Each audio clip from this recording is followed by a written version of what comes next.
Nas montanhas, onde o silêncio ecoa tão alto quanto um tiro, vivia Elias Crow. Não o nome sussurrado em salões com uma mistura de medo e admiração, mas apenas Elias, um homem que trocou a fama de seu coldre por uma cabana isolada e a companhia das árvores. Durante anos, ele acreditou que poderia enterrar o pistoleiro que foi. Cada nascer do sol era uma promessa de paz, uma tentativa de lavar das mãos a poeira e o sangue de um passado que ele não se orgulhava de lembrar. Ele queria esquecer o peso da arma, a rapidez do saque, o vazio que ficava depois do último eco do disparo. A solidão era sua penitência e sua salvação. Ele cortava lenha, caçava para sobreviver e observava as estações mudarem, convencido de que o mundo tinha finalmente se esquecido dele, assim como ele tentava se esquecer do mundo. Mas algumas lendas são teimosas demais para morrer, e alguns destinos são como sombras, sempre nos seguindo, não importa o quão rápido corremos. Enquanto Elias buscava o esquecimento, a ganância florescia nos vales abaixo. Uma pequena comunidade mineira construída com suor e esperança encontrou ouro. Não uma fortuna de reis, mas o suficiente para sonhar com um futuro melhor, para construir uma escola, para dar uma vida digna às suas famílias.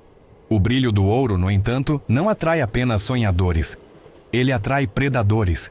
E o predador que chegou a este vale atendia pelo nome de Clint Barrow.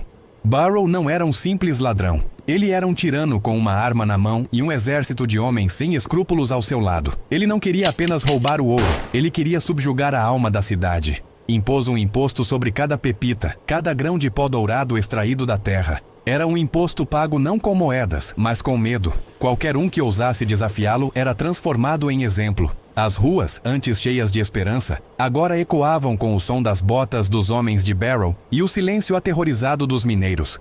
A notícia viajou rápido, levada pelo vento e por viajantes assustados. Rumores sobre a crueldade de Barrow e o desespero da cidade mineira subiram as montanhas, batendo na porta da cabana de Elias Crow, como um fantasma indesejado. A princípio, ele ignorou.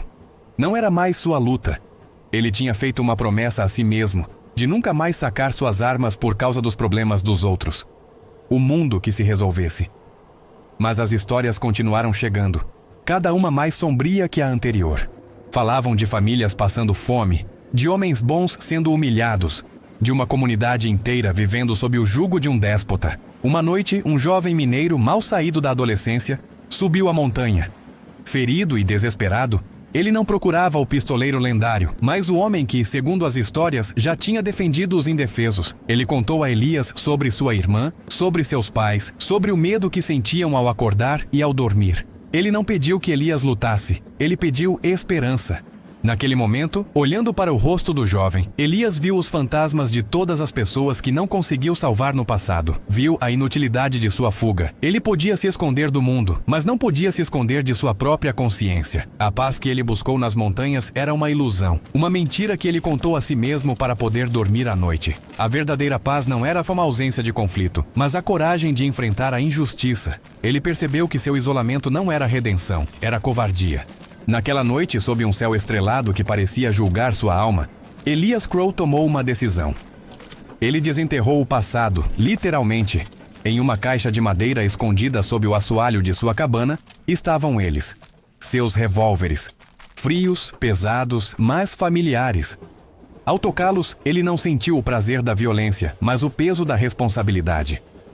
O pistoleiro não estava morto, estava apenas adormecido. A descida de Elias Crow da montanha foi como a de uma tempestade se formando no horizonte. Ele não era mais o homem encurvado e cansado que subiu anos atrás.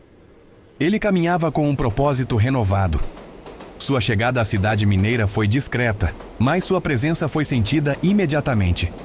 As pessoas o olhavam com uma mistura de curiosidade e uma centelha de esperança que não ousavam expressar. Os homens de Barrow o viram como apenas mais um velho, um alvo fácil. Eles riram, fizeram ameaças. Foi o primeiro erro deles. Elias não respondeu com palavras. Sua resposta veio na forma de um movimento tão rápido que mal pôde ser visto. 2 dos homens de Barrow estavam no chão antes mesmo de entenderem o que aconteceu. O som dos disparos ecoou pela rua principal, mas era um som diferente. Não era o som da tirania, era o som da resistência. Era a primeira nota de uma canção que a cidade havia esquecido como cantar. Clint Barrow não era um homem que aceitava desafios. A audácia de Elias o enfureceu. Ele não via um lendário pistoleiro. Via uma ameaça ao seu poder. um insulto à sua autoridade. Ele reuniu seus homens e prometeu esmagar aquela faísca de rebelião antes que se tornasse um incêndio. O confronto era inevitável. A cidade se tornou um campo de batalha. Não foi um duelo nobre ao pôr do sol.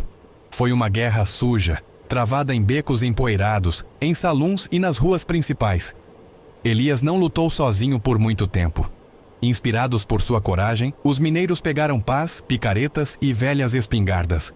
Eles não eram pistoleiros, mas eram homens lutando por suas casas, por suas famílias. Eles lutaram com a ferocidade de quem não tem mais nada a perder. Elias se movia entre eles, não como um salvador solitário, mas como um veterano experiente guiando soldados em sua primeira batalha. Cada tiro que ele dava era preciso, cirúrgico, com o objetivo de desarmar, de incapacitar, de quebrar o espírito do inimigo. Ele não estava matando por prazer ou por glória, estava lutando pela vida. O duelo final entre Elias Crow e Clint Barrow aconteceu na praça central, cercado pela poeira, pelo cheiro de pólvora e pelos olhos atentos de toda a cidade. Barrow era rápido, impiedoso e arrogante. Ele acreditava que sua juventude e brutalidade superariam a idade e a lenda de Elias. Mas ele subestimou o que Elias realmente era. Elias não era apenas um homem rápido com uma arma. Ele era um homem que tinha vivido com as consequências de cada tiro que deu. Ele conhecia o peso de tirar uma vida. Barrow lutava por ouro e poder. Elias lutava por redenção. E a redenção é uma força muito mais poderosa. O confronto foi breve e decisivo. O eco do último disparo pairou no ar. E quando a poeira baixou, apenas um homem estava de pé. Clint Barrow jazia no chão, sua tirania terminada para sempre. O silêncio que se seguiu foi profundo, mas logo foi quebrado pelo som tímido de aplausos, que cresceu até se tornar um rugido de celebração e alívio.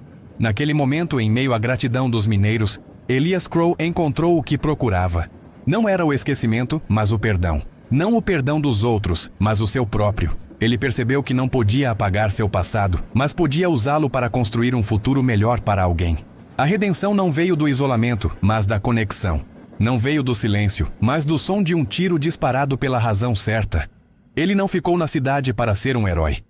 Quando o sol da manhã seguinte nasceu, Elias Crow já estava a caminho de volta para sua montanha. Mas desta vez, ele não estava fugindo. Ele estava voltando para casa. Ele ainda era um homem solitário, mas não estava mais sozinho. Ele carregava consigo a gratidão de uma cidade e a paz de uma alma que finalmente encontrou seu propósito. E nas montanhas, o silêncio que ele encontrou não era mais vazio. Era preenchido pelo eco de um único disparo, um som que não significava mais morte e arrependimento, mas vida, esperança e, finalmente, redenção. Obrigado por assistir. Se você gostou desta história de coragem e redenção no Velho Oeste, deixe seu like, compartilhe com seus amigos e não se esqueça de se inscrever no canal para mais narrativas como esta. Deixe nos comentários o que você achou da jornada de Elias Crow. Até a próxima!